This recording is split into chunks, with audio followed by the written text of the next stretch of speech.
I remember clearly the first time when I came to Japan on the train, I felt this feeling like, I'm finally home.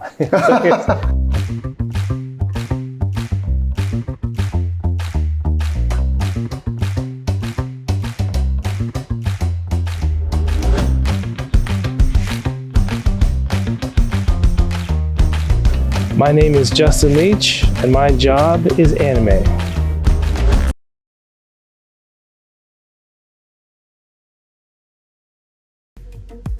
I'm Justin Leach, CEO, founder, producer at Qubic Pictures, based in New York and Japan. We produce anime.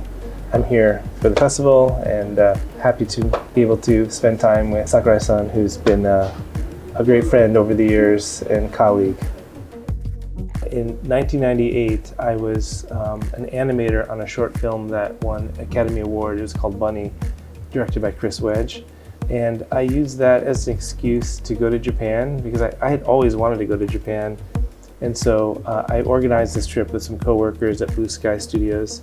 And we went to like Studio Ghibli. We got to talk. I met Miyazaki-san and spoke to him for like 3 hours in the Butaya. I didn't know that though. Yes. And one person in particular I met was Mike Arias. He was working on a test of Tekkon Kincrete.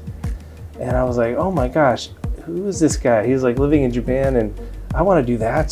So I think for me, that was probably the moment that inspired me to want to, that basically the idea entered my mind, well, maybe I can actually come to Japan and work. Maybe there's someone crazy enough to hire me and give me a chance.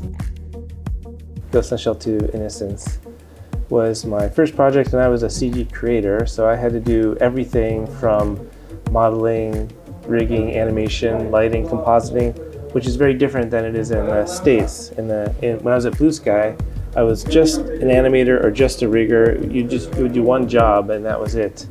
And one of my favorite things was just being able to go and look at people's work. And so I got to see the original Ghost in the Shell background paintings. And it was like this big and I was just blown away just at the level of craftsmanship. And just having access to that was so cool. Yeah, it was so inspiring. My heart was full. My wallet was empty. But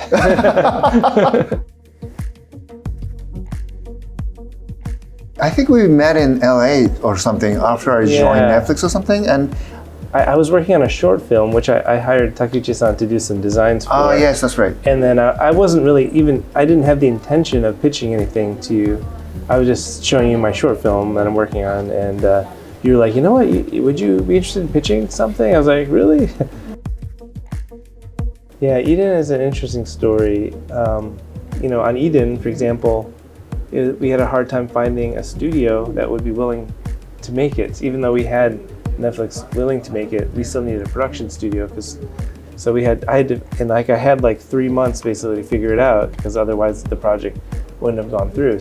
So we had to be very creative about how we made the show, as it's more difficult in Japan if you don't have any titles to your name, you're not famous. If you're not like somebody super famous, it's hard to get them to work on your project. And especially, Japan is not a service not a service type of studio. Right. It's not service oriented. It's a creator's system, And they would change the scripts or like the storyboards all the time. Like, we made it better for you. Yeah, exactly.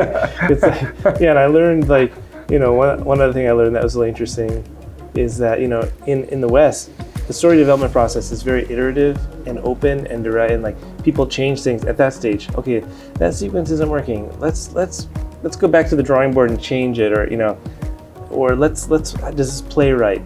Does it read correctly? And then some people will say, no, that doesn't. Okay, let's go back and change it and fix it. But in Japan, there's a lot of premeditation, careful selection. And by the time the director gives the storyboard, there's not much changing at that point. No, it's been thought of. There's no need to change anything here. Because I remember, I had one meeting in the beginning for the first episode of Eden, and I had all these notes ready to give him and blah blah blah. And I think he only did about one note or something of the like 8 or 9 that I asked for. And then I was like, oh gosh, I guess this is different. And then I learned from that point on, I'm like, okay, then I won't I'm not going to give those notes anymore.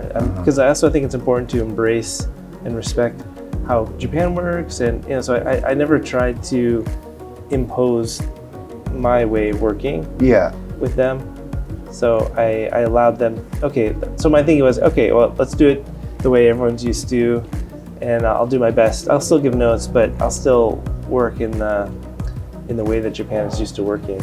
It's kind of like, in space, sometimes when you have to change the trajectory of a spacecraft, it's a little burst of air. Slowly it gets on course. It's just like, that's how it feels sometimes. And probably after a year or two, maybe you can start being more direct.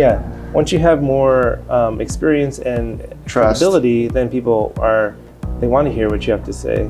So, I guess, I'd say if you love Japanese culture, you love Japanese animation, I think you will find when you come to Japan, you'll probably be very happy because you're surrounded by the culture that was created from. There are things that are different than America or Western countries. There's long hours, the lower pay, so you have to keep that in mind. If you do make that choice, you have to accept that as a possibility. It might change, it might get better. I think the industry is improving. It depends on the project, it depends on the studio. There's a lot of cultural challenges too. There's language challenges. Sometimes you can feel very isolated. But I think if you're passionate for that type of animation and those type of stories, I think it's a great place to work, and you can build some really great friendships. And if you want to eventually in the future become a producer, you should come to Japan so you can meet these people that in the future you might end up working with, like we have, for example. Yes.